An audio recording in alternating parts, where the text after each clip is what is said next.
Hello students, today we are going to start what is the image and types of image, then we start the new topic spherical mirrors. In this image क्या चीज होती है और image के कितने प्रकार हैं, आज इसके बारे में हम पढ़ेंगे। इमेज एक्चुअल में क्या है? हम जब अपने आप को शीशे में देखते हैं और हमारी जो परछाई हमें शीशे में दिखाई देती है, मिरर में दिखाई देती है, उसी को हम क्या कहते हैं? इमेज कहते हैं। When we look into the mirror, we see our face in it. The picture of our face is called image. इसी को हम इमेज कहते हैं। इमेज आपकी टू टाइप्स की होती हैं, एक तो रियल और एक वर्चुअल। मैंने पहले भी डिस्कस किया है। रियल जो शब्द है, एक्चुअल में रियल का मतलब ही अपने आप में ये होता है सही में, और वर्चुअल का मतलब होता है कि अंदाजे से सही नहीं है, झूठा है। तो रियल इमेज वो होगी जब कोई भी दो इमेज आपस में इंटरसेक्ट करेंगी, या तो रिफ्लेक्शन के बाद में या रिफ्रैक्शन के बाद में। जहां पर जो इमेज फॉर्म होगी इंटरसेक्शन करने के बाद में रेस का, उसी को हम रियल इमेज कहते हैं। जैसे image formed in a cinema screen, जो सिनेमा स्क्रीन पे जो इमेज बनती है, हम जो फिल्म वगैरह देखने जाते हैं थिएटर्स में, उनमें जो इमेज बनती है वहां पे स्क्रीन में, वो एक्चुअल में आपकी रियल इमेज होती है। नेक्स्ट है वर्चुअल। वर्चुअल इमेज का मतलब क्या है कि जब आपकी दो रेस एक्चुअल में मीट नहीं करती, जब आपकी दो रेस एक्चुअल में मीट नहीं करती, लेकिन हम उनको अंदाजे से प्रोड्यूस कराते हैं और मीट कराते हैं। अंदाजे का मतलब अपीयर्स टू मीट, रिफ्लेक्शन और रिफ्रैक्शन के बाद में। ऐसी इमेज को हम क्या बोलते हैं? वर्चुअल इमेज कहते हैं। एग्जांपल के लिए, जैसे इमेज हमारी मिरर से फॉर्म होती है, हम मिरर के सामने खड़े रहेंगे तो इमेज बनेगी, और मिरर के सामने से हट जाएंगे, हमारी इमेज वहां से हट जाएगी। लेकिन रियल इमेज में ऐसा नहीं होता, वो एक आपकी फॉरएवर इमेज बन जाती है। अब नेक्स्ट है स्फेरिकल मिरर्स। स्फेरिकल शब्द आपने 9th क्लास से 8th क्लास से पढ़ा है। स्फीयर्स क्या होते हैं? तो ये आपके हॉलो ग्लास के स्फीयर होते हैं। जैसे आपका ये, हमने एग्जांपल में आपको समझा रहा हूँ, ये आपका हॉलो ग्लास इस टाइप से ले लिया, ये हॉलो ग्लास है आपका पूरा इस टाइप से, ये यहाँ से पूरा हॉलो। तो इसमें से एक पोर्शन में इधर से कट कर देता हूँ, एक पोर्शन इधर से, तो ये भी आपका कर्व्ड सरफेस आ जाएगा, ये भी कर्व्ड सरफेस आ जाएगा। इसको हम स्फेरिकल भी कह सकते हैं और इसको भी स्फेरिकल कह सकते हैं। तो इसको एक को अंदर की साइड से पॉलिश कर देंगे, एक को बाहर की साइड से, और हमारे दो मिरर बन के तैयार हो जाते हैं। तो स्फेरिकल मिरर्स की डेफिनेशन क्या होगी?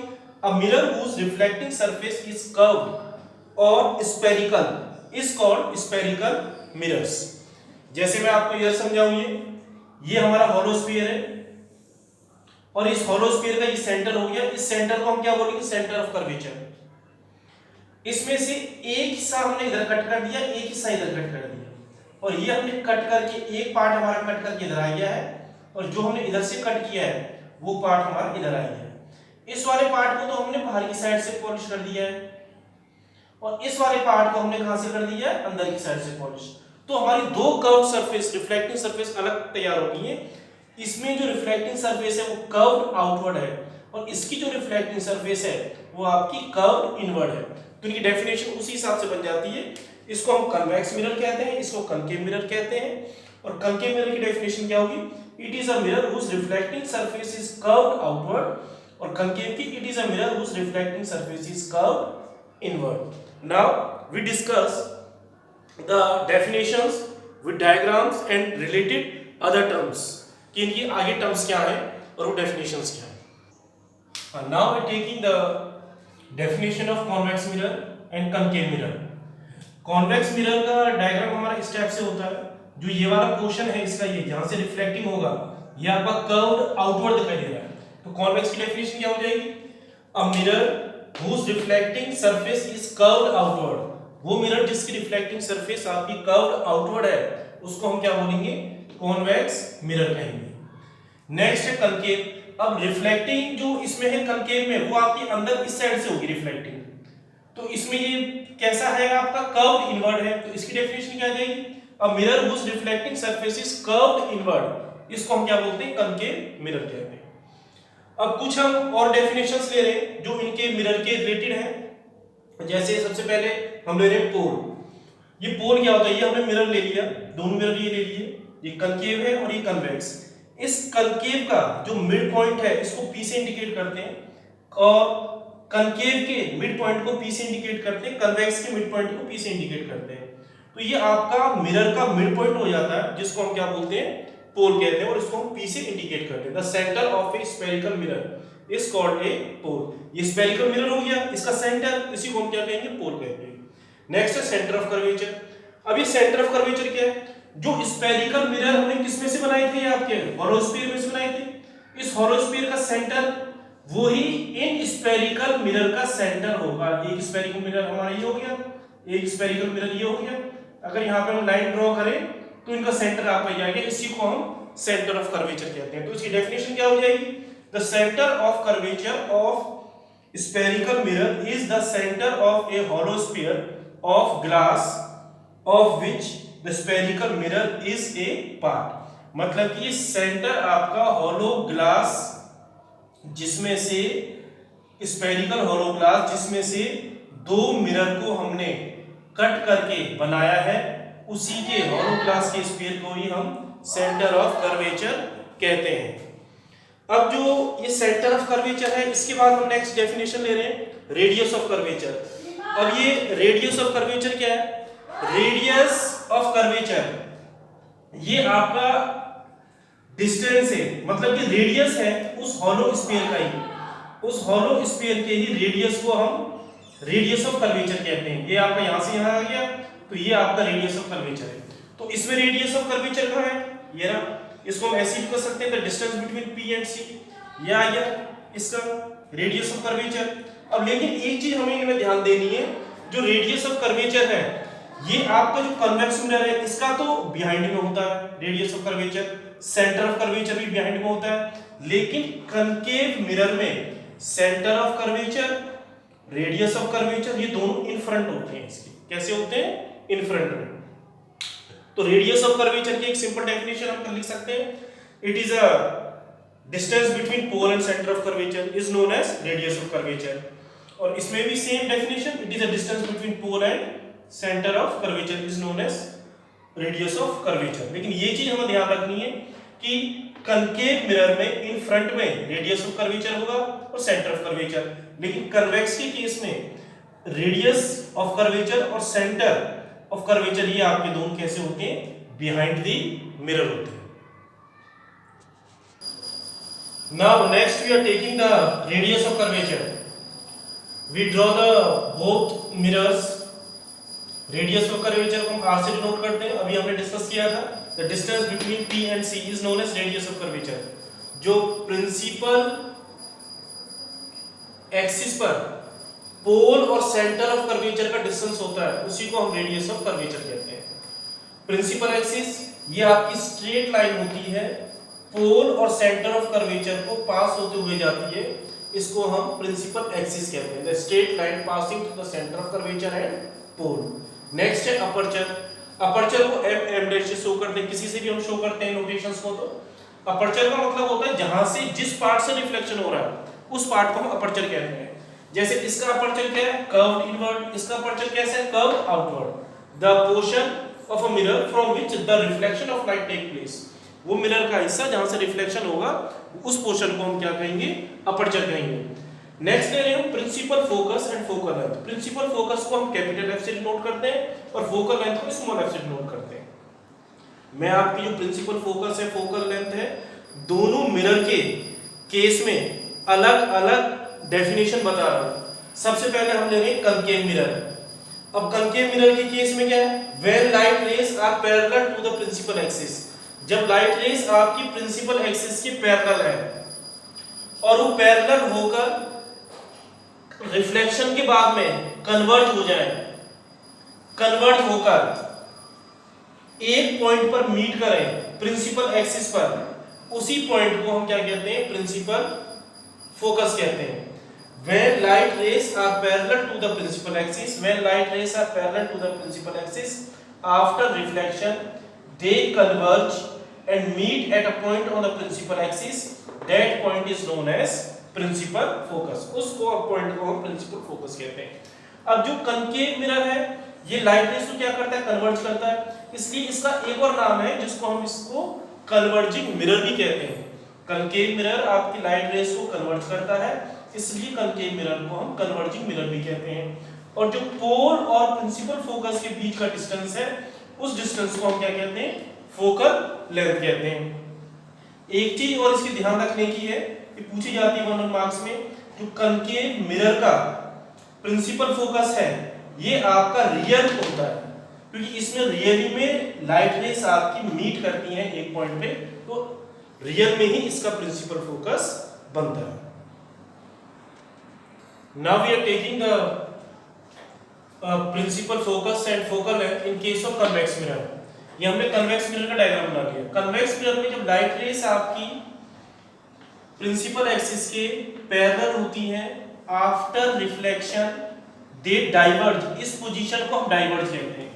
जब लाइट रेस आपकी ऐसे जाती है पॉइंट से अलग होती है, ये कंडीशन आपकी डाइवर्ज कहलाती है। और कन्वर्ज कंडीशन में ये आपकी उल्टा हो जाएगा, इसका एक पॉइंट में मिलेंगी। ये कंडीशन तो कन्वर्ज की है और ये है डाइवर्ज की। When light rays parallel to the principal axis after reflection they diverge and appears to meet behind the mirror, ये मिरर के पीछे अपीयर कर रही है मीट होने की प्रिंसिपल एक्सिस पर एक पॉइंट पर, उसी पॉइंट को हम क्या कहेंगे, प्रिंसिपल फोकस कहेंगे। वो सेम चीज distance between P and F is focal length. When light rays are parallel to the principal axis after reflection they diverge and appears to meet on the principal axis, that point is called principal focus। अब एक चीज और ध्यान रखनी है, हमारी जो concave था उसमें प्रिंसिपल फोकस इधर आ रहा था, लेकिन इसमें प्रिंसिपल फोकस कहाँ जा रहा है, मिरर के पीछे जा रहा है, यहाँ पे इमेज नहीं बनेगी। तो इस वजह से इसका प्रिंसिपल फोकस, फोकल लेंथ दोनों कैसी होंगी, ये वर्चुअल होंगी। It has virtual principal focus. Convex mirror का एक और नाम है, इसमें लाइट रेज डाइवर्ज करती हैं, इस वजह से इस मिरर को हम डाइवर्जिंग मिरर भी कहते हैं। नेक्स्ट दे रहे हैं हम relation between focal length and radius of curvature. उसको समझने के लिए मैंने डायग्राम बनाया आपका कनकेव का। ये principal focus, radius of curvature, हम ये चीज इसमें देख रहे हैं, ध्यान से देखें कि रेडियस ऑफ कर्वेचर डबल है और जो हमारी फोकल लेंथ है वो इसकी आधी है। तो इसको हम डायरेक्ट रिलेशन में लिख सकते हैं कि फॉर्मूला डेरिवेशन है नहीं आपके पार्ट में, तो F = R/2, ये इसमें न्यूमेरिकल में यूज होती है relation, F = R/2। Focal length को हम सेंटीमीटर या सेंटीमीटर में ही मेजरमेंट करते हैं, सेंटीमीटर में, और यहाँ पर डिस्टेंस में ही आती है। आगोन कैसे करना होगा, हेलो हाँ तो ऊपर करो। Hello students, today we are taking the physics class 10 chapter light topic 4th। जो हमने पहले छोड़े थे उसके आगे टॉपिक को हम कंटिन्यू कर रहे हैं, और ये टॉपिक है रूल्स फॉर इमेज फॉर्मेशन। जो हम कनकेव मिरर और कॉन्वेक्स मिरर में ये इमेजेस बनाते हैं, इस इमेजेस के जो रूल्स हैं वो क्या रूल हैं उसके बारे में हम डिस्कस करेंगे। मैंने दोनों रूल्स ही पैरेलल बना दिए, डायग्राम बना दिए हैं, और इनके बारे में लिखा नहीं है, वो मैं आपको साथ साथ में समझा दूंगा। 4 रूल होते हैं, इधर मैंने कनकेव के बना रखे हैं, इधर कन्वेक्स के। पहला रूल, हमारी जो इंसिडेंट रे है ये हमने पढ़ा है प्रिंसिपल एक्सिस के पैरेलल आती है। इंसिडेंट रे प्रिंसिपल एक्सिस के पैरेलल आती है और यहाँ पे रिफ्लेक्शन होगा मिरर में, इसमें कनकेव मिरर में रिफ्लेक्शन होगा। ये इंसिडेंट रे आपकी रिफ्लेक्ट हो जाएगी और ये रिफ्लेक्टेड रे बन गई। इंसिडेंट रे, रिफ्लेक्शन, कन्वर्ज होकर रिफ्लेक्टेड रे, और ये यहां से फर्स्ट रूल में प्रिंसिपल फोकस से जाएगी। इसी हिसाब से कन्वेक्स में लाइट रे पैरेलल आ रही है, रिफ्लेक्ट होगी और ये डाइवर्ज हो जाएगी, उसमें कन्वर्ज हो रही थी, इसमें क्या हुआ, डाइवर्ज। इसको पीछे प्रोड्यूस कर देंगे और ये पीछे प्रोड्यूस करेंगे जब प्रिंसिपल फोकस से होते हुए जाएगी। सेकंड रूल में देखो, ये सेकंड रूल में क्या है, लाइट रे अब आपका इसका उल्टा बन जाएगा। लाइट रे प्रिंसिपल फोकस से पास हो रही है और यहां पर ये रिफ्लेक्शन होकर ये आपकी पैरेलल प्रिंसिपल एक्सिस के पैरेलल आ रही है। इसमें लाइट रे इंसिडेंट रे ये आ रही है ऊपर से, इंसिडेंट के ऊपर से आ रही है, रिफ्लेक्शन होकर ये इंसिडेंट प्रिंसिपल एक्सिस के पैरेलल हो जाएगी और इसको पीछे प्रोड्यूस कर देंगे, ये फोकस से जाएगी। थर्ड रूल में लाइट रे आपकी सेंटर ऑफ कर्वेचर से जा रही है इंसिडेंट रे, और रिफ्लेक्ट होकर ये सेंटर ऑफ कर्वेचर से ही वापस आ रही है। इसमें incident ray centre of curvature से जा रही है और यहीं से रिफ्लेक्ट होकर वापस आ रही है, यहीं से रिफ्लेक्शन होगा, पीछे तो जाएगी नहीं मिरर के, इसको पीछे हम प्रोड्यूस कर देंगे डॉटेड लाइन से, और ये आपके प्रिंसिपल फोकस से होते हुए पास होगी। Next fourth rule, incident ray पोल से रिफ्लेक्शन हो रहा है पोल पॉइंट पर, और ये यहीं से रिफ्लेक्ट होकर वापस आ रही है, सेम इसमें आ जाएगा। अब एक चीज हमें ध्यान रखनी है, मैंने जैसे आपको ये बताया ये इंसिडेंट रे है, ये रिफ्लेक्टेड, हमने लॉस ऑफ रिफ्लेक्शन पढ़े थे, तो ये अगर इसको हम नॉर्मल बना ले बीच में ये, तो यहाँ पर आपका आई हो गया और यहाँ पर आपका आर, सेम हर जगह पर ऐसा ही हो जाएगा आई आर। अगर इसमें बनाए तो इस केस में भी आपका ये हो जाएगा, ये इंसिडेंट रे ये आ रही है, इंसिडेंट रे आपकी ये है तो ये आई हो गया, और ये रिफ्लेक्टेड रे है ये इस केस में आर हो गया। इसी हिसाब से इसमें बन जाएगा, यहां से बना लेंगे, इसमें आपका बनेगा ही नहीं, ये एक दूसरे के ऊपर है, एंगल 0 बन रहा है, इसमें ये एंगल आपका आई हो गया और ये एंगल आपका आर, इसमें भी ये एंगल आपका इंसिडेंस और ये एंगल आपका रिफ्लेक्शन।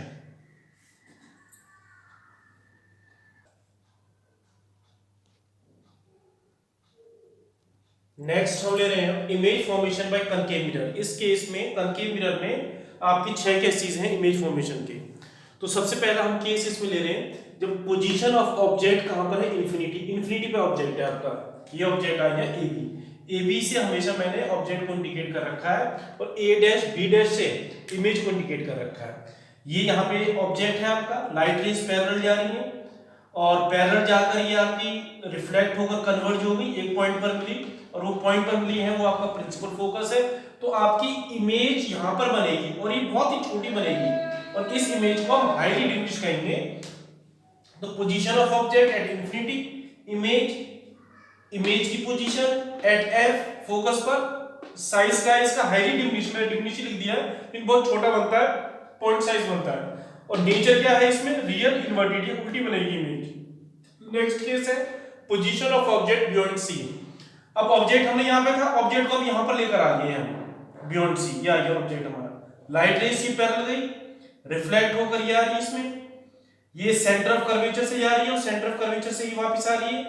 पहला रूल तो ये हो गया प्रिंसिपल एक्सिस के पैरेलल, रिफ्लेक्ट होकर एफ से जा रही है। सेकंड रूल आपका ये हो गया सेंटर ऑफ कर्वेचर से जा रही है, सेंटर ऑफ कर्वेचर से ही वापस आ रही है। अब जहां पर दो लाइट रेस इंटरसेक्ट होती हैं वहीं पर आपकी इमेज बनती है। ये पहले हमने एक डेफिनेशन में इमेजेस क्या है उसमें डिस्कस कर लिया था, रियल इमेज क्या होती है, वर्चुअल इमेज क्या होती है। तो इसमें आपकी ये दोनों रेस इंटरसेक्ट करें तो इमेज आपकी यहां पर बनेगी। ऑब्जेक्ट आपका ए बी था तो इमेज आपकी ए डैश बी डैश यहां पर बनी है। तो इसमें पोजीशन, इमेज की पोजीशन कहां है, बिटवीन एफ और सी, एफ और सी के बीच में आपकी इमेज बन रही है। साइज क्या है इसका, ऑब्जेक्ट इतना बड़ा है, इमेज लेकिन बहुत छोटी सी है, तो इसको भी हम क्या बोलेंगे, डिमिनिश। और नेचर क्या है, रियल इन्वर्टेड। एक चीज और आपको ध्यान देनी है, रियल के साथ में शब्द हमेशा इन्वर्टेड ही आएगा और वर्चुअल के साथ में शब्द हमेशा इरेक्ट आएगा। तो इसमें इमेज का नेचर क्या होगा, रियल इन्वर्टेड। मतलब रियल का मतलब क्या है भाई, रिफ्लेक्शन तो यहां से होगा, इसका मतलब कनकेव में सही में ही इमेज बन रही है। हम अपने मिरर के सामने देखते हैं तो हमारे सामने तो इमेज बनती है, तो रियल सही इमेज बन रही है, लेकिन वो उल्टी बन रही है। आप ऑब्जेक्ट ऐसे था ए बी, लेकिन इमेज इसमें कैसे बनी, ऐसे बन गई, तो इसलिए ये इन्वर्टेड आ गया। रियल इसके सामने बन रही है और इन्वर्टेड ये, रियल के साथ में शब्द हमेशा इन्वर्टेड ही आता है। नेक्स्ट थर्ड हम ले रहे हैं पोजीशन ऑफ ऑब्जेक्ट एट सी।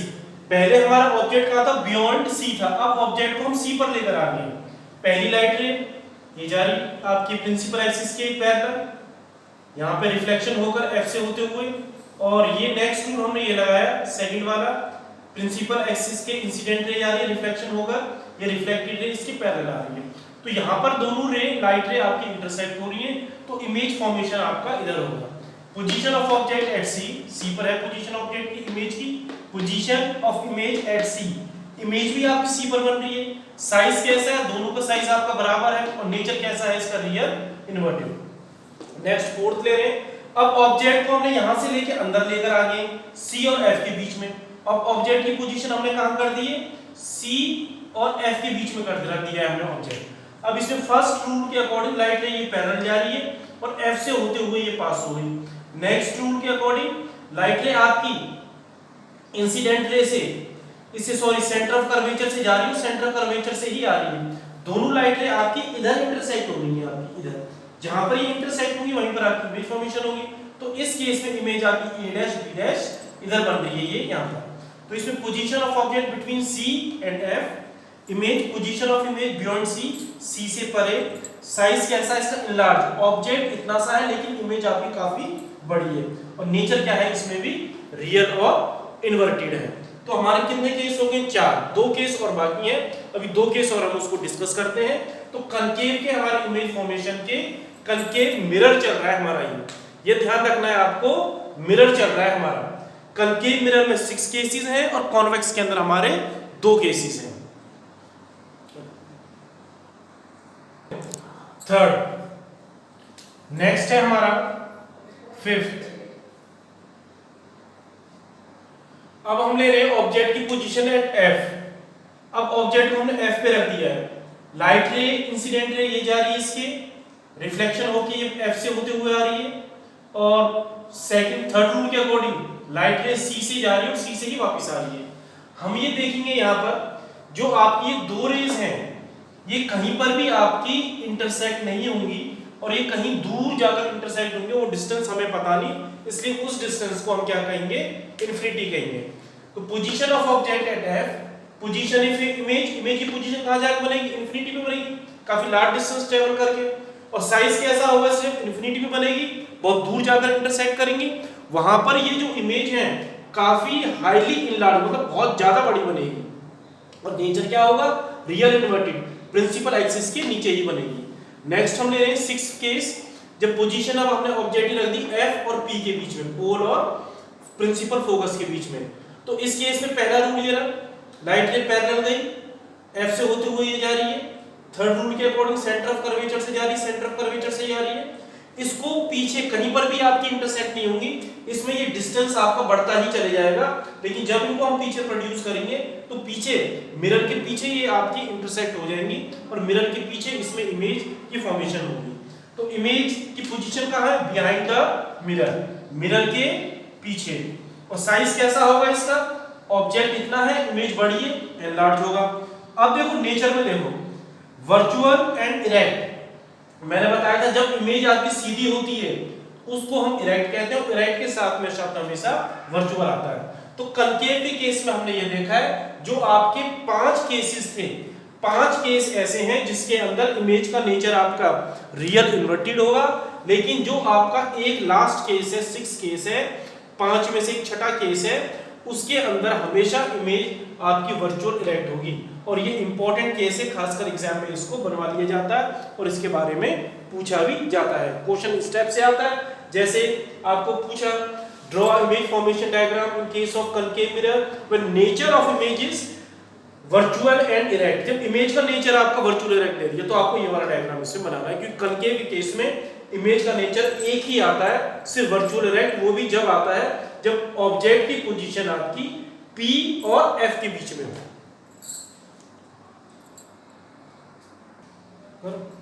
हाँ, now next we are taking the image formation in convex mirror. convex mirror के अंदर सिर्फ आपके 2 केस हैं, और दोनों केसों में जो इमेज का नेचर होता है वो आपका वर्चुअल और इरेक्ट होता है। 2 केस हैं, दोनों में nature of image virtual erect है, और इसका साइज भी इमेज का आपका होगा डिमिनिश, छोटा साइज होता है। कन्वेक्स के बहुत इजी है याद करने के लिए, नेचर भी सेम है और इसका साइज भी सेम है। अब देखो फर्स्ट इसमें position of object at infinity, object आपका इन्फिनिटी पर है, ऑब्जेक्ट हमने इन्फिनिटी पे रख दिया ए बी, ये आ गया।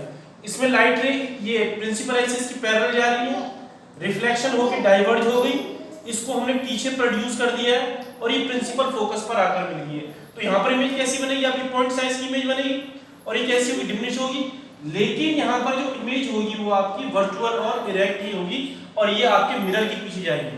Position of image eight F behind the mirror, size, point size, nature virtual and erect. Nature कैसा है इसका?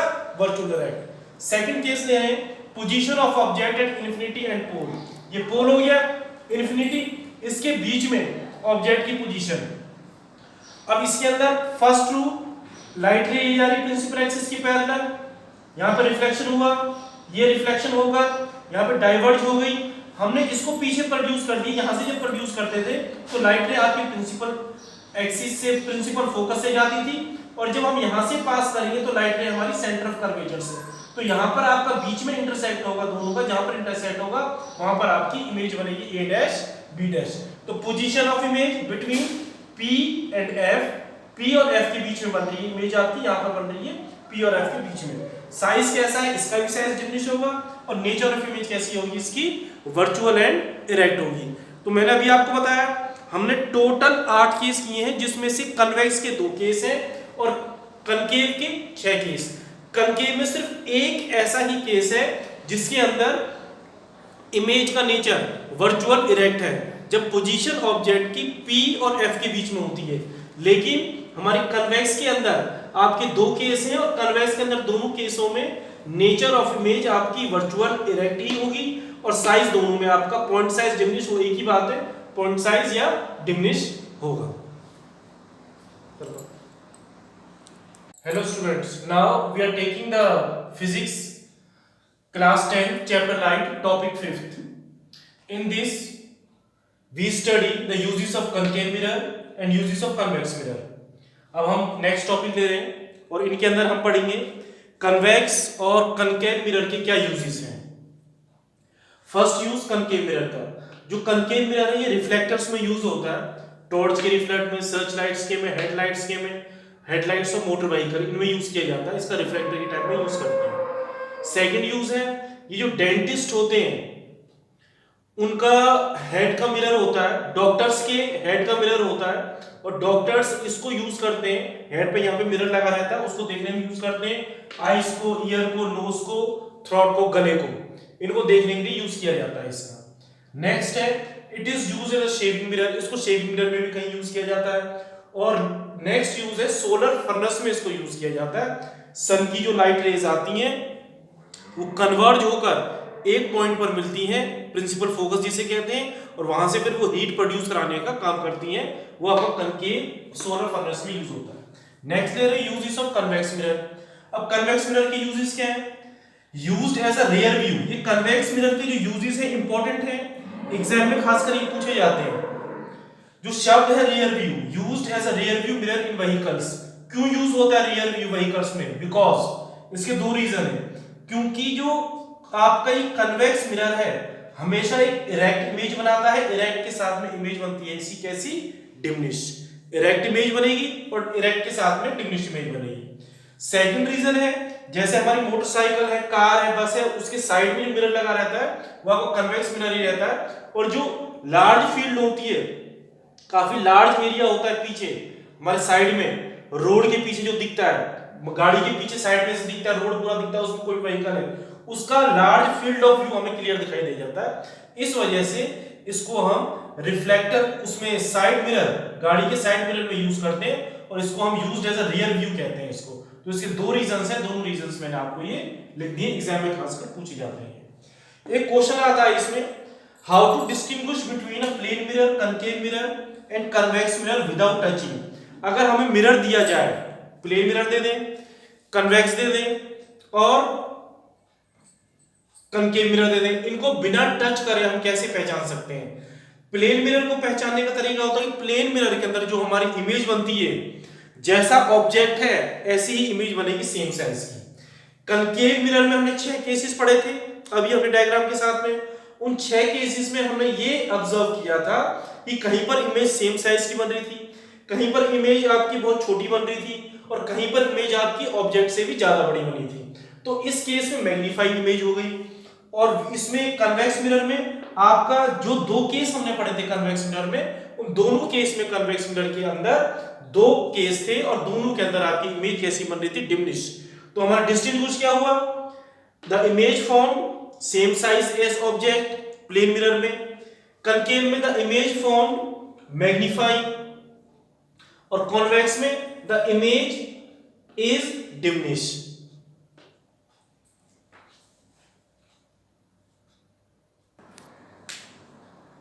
Now we are taking the next sign convention of the mirror. ये बहुत इंपॉर्टेंट चीज है, और बिना इसके हमारे न्यूमेरिकल सॉल्व नहीं हो पाते हैं। ज्यादातर इसमें वो प्रॉब्लम क्रिएट कर देते हैं साइन कन्वेंशन लेते वक्त, न्यूमेरिकल पार्ट को सॉल्व करते वक्त। अगर एग्जाम पॉइंट ऑफ व्यू से आपका साइन कन्वेंशन आता है मिरर का, तो आपको ये पॉइंट्स उसके अंदर आपको लिखने हैं। एक मैं नेक्स्ट से आगे टॉपिक लूंगा जिसके अंदर साइन कन्वेंशन में आपको सिंबल्स में लिख के बताऊंगा, जिससे न्यूमेरिकल में आपको बहुत इजी होगी, हेल्प होगी, और न्यूमेरिकल ज्यादातर आपके उससे एक्यूरेंसी होगी और न्यूमेरिकल्स आपके सही होंगे। सबसे पहला है कि all the distance are measure from the pole. Pole हमारा ये होता है सारे डिस्टेंस हमें पोल से मेजरमेंट करते हैं। इसका मतलब क्या हुआ, अगर जैसे हम ये लें बी पी और एक हमें ले लिया बी पी बी, तो ये साइन कन्वेंशन के अकॉर्डिंग ये तरीका हमारा गलत है और साइन कन्वेंशन के अकॉर्डिंग ये तरीका हमारा सही है, क्योंकि हमने पहला क्या लिया, all the distance are measure from the pole. सारे डिस्टेंस आपके पोल से ही मेजरमेंट हमें करने हैं, या वो इस साइड में हो या फिर वो इस साइड में हो। नेक्स्ट आता है upward distance taken as positive. जो ये प्रिंसिपल एक्सिस है इसके अपवर्ड डिस्टेंस आ रहे हैं, जैसे ऑब्जेक्ट हियर अपवर्ड, ये अपवर्ड डिस्टेंस हमारा कैसा होगा, पॉजिटिव होगा। अगर प्रिंसिपल एक्सिस के सपोज ऐसे डिस्टेंस आता है, ये इमेज ये बनती है और ये डिस्टेंस आता है इसका a डैश b डैश, ये डिस्टेंस हमें नेगेटिव लेने हैं और ये हमें पॉजिटिव। जैसे ba is equal to positive आ गया और इसमें b dash a dash is equal to negative आ जाएगा। नेक्स्ट पॉइंट है downward distance taken as negative, हमने मेंशन कर दिया। The distance same direction of incident light is positive. अब हमारी जो इंसिडेंट रे इंसिडेंट कहां से होगी, ऑब्जेक्ट से अराइज होगी, तो इंसिडेंट के डायरेक्शन में जो भी हम डिस्टेंस लेंगे वो सारे डिस्टेंस आपके पॉजिटिव होंगे, और इसके अगर हम अपोजिट डायरेक्शन में लेते हैं, इस डायरेक्शन में लेते हैं हम डिस्टेंस, ये डिस्टेंस आपके कैसे जाएंगे, आपके नेगेटिव जाएंगे। हो ही जाओ। देखो अब हम ले रहे हैं नेक्स्ट साइन कन्वेंशन ले रहे हैं। मैंने दोनों मिरर्स के डायग्राम बना दिए हैं, इधर कनकेव का बनाया है और इधर कन्वेक्स का बनाया है। अब ये चीज आपको ध्यान से समझनी है, माइनस इधर प्लस। पहले तो मैंने आपको वर्ड्स में स्टेटमेंट में लिखवाया था एग्जाम के पॉइंट ऑफ व्यू से, ये साइन कन्वेंशन आपको न्यूमेरिकल पॉइंट ऑफ व्यू से पूरा हेल्प करेगा, और अगर आपको एग्जाम में भी लिखते हैं तो भी सही है, नंबर मिल जाते हैं, लेकिन मेन न्यूमेरिकल्स को क्लियर करता है। कनकेव का मैंने कनकेव के पार्ट में लिखा है, कन्वेक्स का कन्वेक्स के पार्ट में लिखा है। सबसे पहले हमारा क्या था रूल उसमें, all the distance are measure from the pole. अब ये चेक करो मैंने सारे डिस्टेंस पोल, ये एरो हेड इधर लगा रखा है, सब में ये एरो हेड इधर इधर, इसमें भी एरो हेड आपका ये आ गया इधर, इसमें एरो हेड ये आ गया, इसमें एरो हेड आपका ये आ गया। All the distances are measure from the pole. Second मैंने क्या ले रखा है कि जो प्रिंसिपल एक्सिस के अपवर्ड हाइट है वो h और प्रिंसिपल के एक्सिस के नीचे जो हाइट है वो आपकी कैसी है, h डैश। अब साइन कन्वेंशन को डिस्कस करते हैं। डिस्टेंस ऑफ ऑब्जेक्ट, ऑब्जेक्ट हमारा ये रहा इधर ab, तो इसका डिस्टेंस आपको क्या हो जाएगा pb, और डिस्टेंस ऑफ ऑब्जेक्ट हम किससे डिनोट करते हैं, u से। डिस्टेंस ऑफ ऑब्जेक्ट हमने u ले लिया, लेकिन क्या है ये इंसिडेंट रे के अपोजिट डायरेक्शन में जा रहा है। इंसिडेंट का डायरेक्शन कैसा होना चाहिए, इधर लेफ्ट टू राइट होना चाहिए, लेफ्ट से राइट, लेकिन इसका डायरेक्शन कैसा हो गया, अपोजिट डायरेक्शन में, तो इस वजह से ये माइनस यू आ गया। नेक्स्ट है distance of image P B dash, इसका डिस्टेंस, ये भी इंसिडेंट के अपोजिट डायरेक्शन में आ रही है। इंसिडेंट रे आपकी कैसे चल रही है, इस डायरेक्शन में, लेकिन ये कैसे आ रही है, इस डायरेक्शन में, तो ये भी आपका माइनस भी आ गया।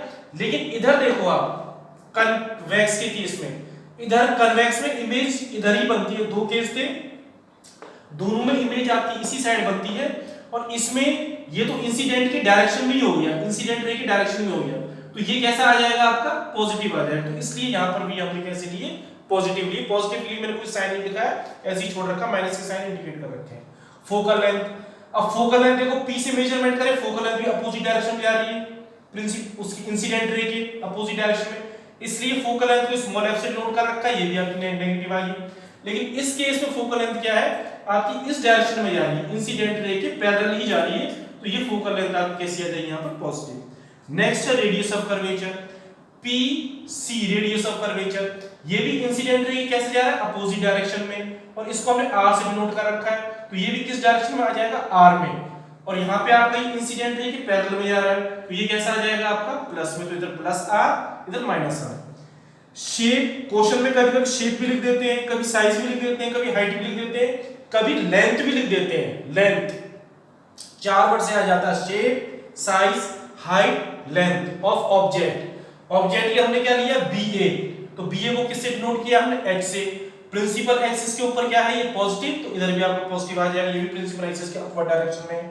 शेप, साइज, हाइट और लेंथ ऑफ इमेज, इमेज को हमने किससे इंडिकेट कर रखा है, B डैश A डैश से। तो B डैश के प्रिंसिपल एक्सिस के कैसे, नीचे की डायरेक्शन में, तो नीचे की डायरेक्शन में है तो ये कैसा आ जाएगा आपका -H डैश। लेकिन इस केस में, कन्वेक्स के केस में, ये आपकी कैसी है, प्रिंसिपल एक्सिस के अपवर्ड डायरेक्शन में। अपवर्ड डायरेक्शन में होने के कारण ये आपकी कैसी आएगी, पॉजिटिव आएगी। और ओवरऑल सिंपली इसके मैंने 5 केस के हिसाब से लिखा है। वर्चुअल इरेक्ट की कंडीशन वो आपकी न्यूमेरिकल में क्लियर दे रखी होती है, इमेज फ्रॉम वर्चुअल इरेक्ट। अगर वर्चुअल इरेक्ट की इमेज की कंडीशन है तो आपको v उस केस में क्या लेना है, प्लस लेना है। नेक्स्ट चीज और ध्यान दो, अगर हम इनकी समरी लें, इनको कॉमन समराइज करें, तो हम एक चीज यहां पे नोट करेंगे कि इस डायरेक्शन में लेफ्ट हैंड साइड में जो भी चीज आएगी वो आपकी माइनस आएगी, और राइट हैंड साइड में जो भी चीज होगी आपकी पॉजिटिव होगी। लेफ्ट हैंड साइड में सारी चीज नेगेटिव होंगी और इसमें राइट हैंड साइड में सारी चीजें आपकी पॉजिटिव। प्रिंसिपल एक्सिस के ऊपर सारी चीजें पॉजिटिव और प्रिंसिपल एक्सिस के नीचे सारी चीजें नेगेटिव। अभी प्रिंसिपल एक्सिस के ऊपर ही आ रही दोनों चीजें, इसलिए दोनों चीजें हमारी पॉजिटिव आ गई। और एक तरीका और है याद करने का, मिरर के केस में, मिरर में सारी चीज आपकी पॉजिटिव होती है, सिर्फ U नेगेटिव होता है। ये कौन सा मिरर है, कन्वेक्स। कन्वेक्स मिरर में U नेगेटिव होगा और सारी चीजें आपकी कैसी होंगी, पॉजिटिव। अगर इसमें देखिए कंकेव में सारी चीज आपकी नेगेटिव होंगी, 1 2 3 4 5 पांचों नेगेटिव है, लेकिन H आपका कैसा रहेगा, पॉजिटिव रहेगा। ये सिंपल याद करने का, कंकेव मिरर में सारी चीजें नेगेटिव, H पॉजिटिव सिर्फ। कन्वेक्स मिरर में सारी चीजें पॉजिटिव, सिर्फ U नेगेटिव। नेक्स्ट है आपका मिरर फॉर्मूला। मिरर फॉर्मूला ये होता है 1/v plus 1/u equal to 1/f। हमें पता है v क्या, इमेज डिस्टेंस, v क्या है आपका, इमेज डिस्टेंस,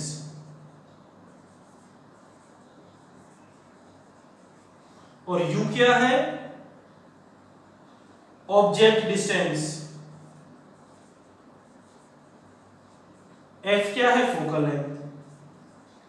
ये आपका मिरर फॉर्मूला है। इसका डेरिवेशन, ये पार्ट आया कैसे, 1/v plus 1/u equal to 1/f। ये आप 12th क्लास में इसका डेरिवेशन करेंगे, वहां पे जब आपको क्लियर आ जाएगा। आपके 10th क्लास में इसका डेरिवेशन डायरेक्ट दे रखा है। नेक्स्ट ले रहे हैं हम मैग्निफिकेशन। मैग्निफिकेशन का जो सिंबल होता है उसको हम स्मॉल m के द्वारा इंडिकेट करते हैं, मैग्निफिकेशन। ये मैग्निफिकेशन है। मैग्निफिकेशन की डेफिनेशन क्या होती है, the ratio of height of image to the height of the object. ये आपकी रेशियो होती है height of image to the height of object. एक डेफिनेशन इसकी और आती है, it is the ratio of the distance of the image to the distance of the object. हम इसको हाइट ऑफ इमेज के फॉर्म में भी ले सकते हैं, height of object, height of image, height of object, और height of distance of image upon distance of object, इसके फॉर्म में भी हम इसको लिख सकते हैं।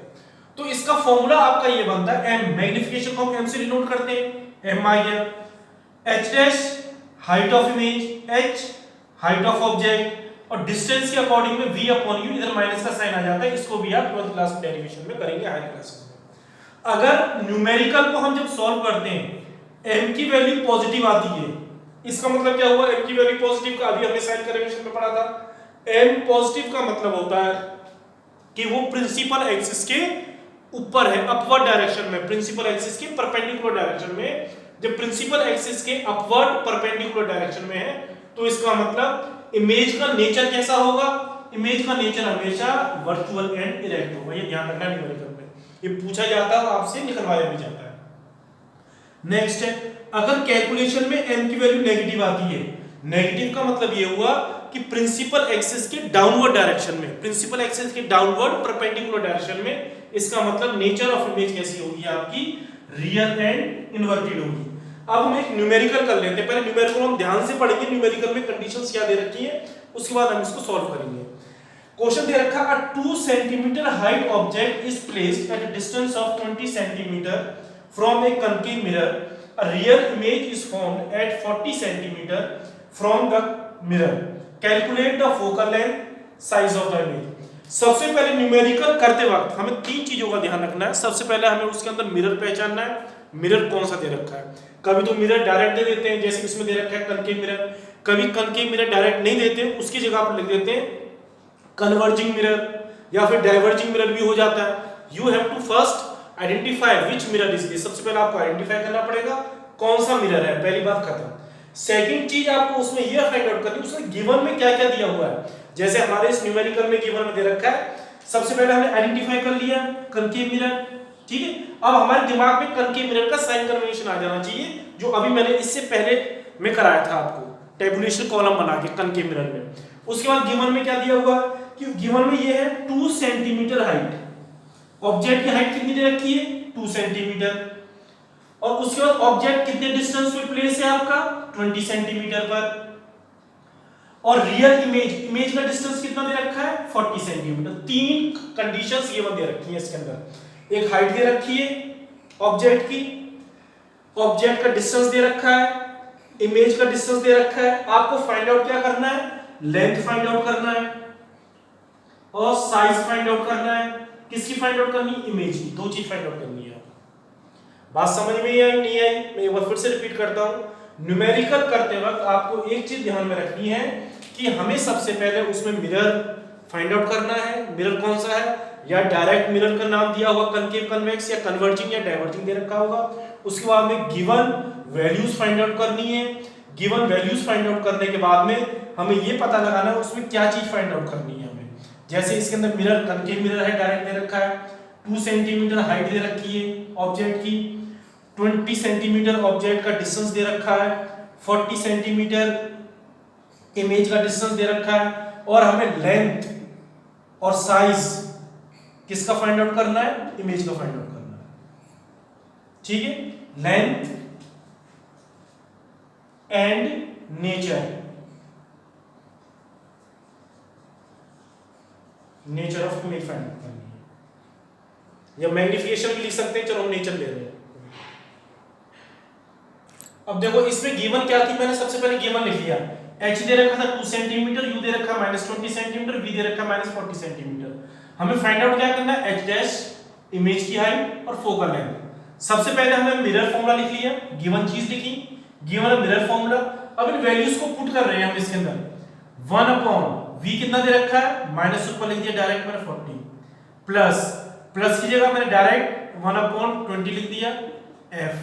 इसको हम ऐसे भी करके लिख सकते हैं, f is equal to -1/40 -20। LCM लिया इनका, एलसीएम कितना आ जाएगा 40 -1 -2 1/f 1/f is equal to -3/40। हमें ऐसे डिजिट नहीं छोड़नी। आप लोग एग्जाम में क्या करते हो, यहां तक करके छोड़ देते हो, इसको रेसिप्रोकल कर देना है। f is equal to -40/3।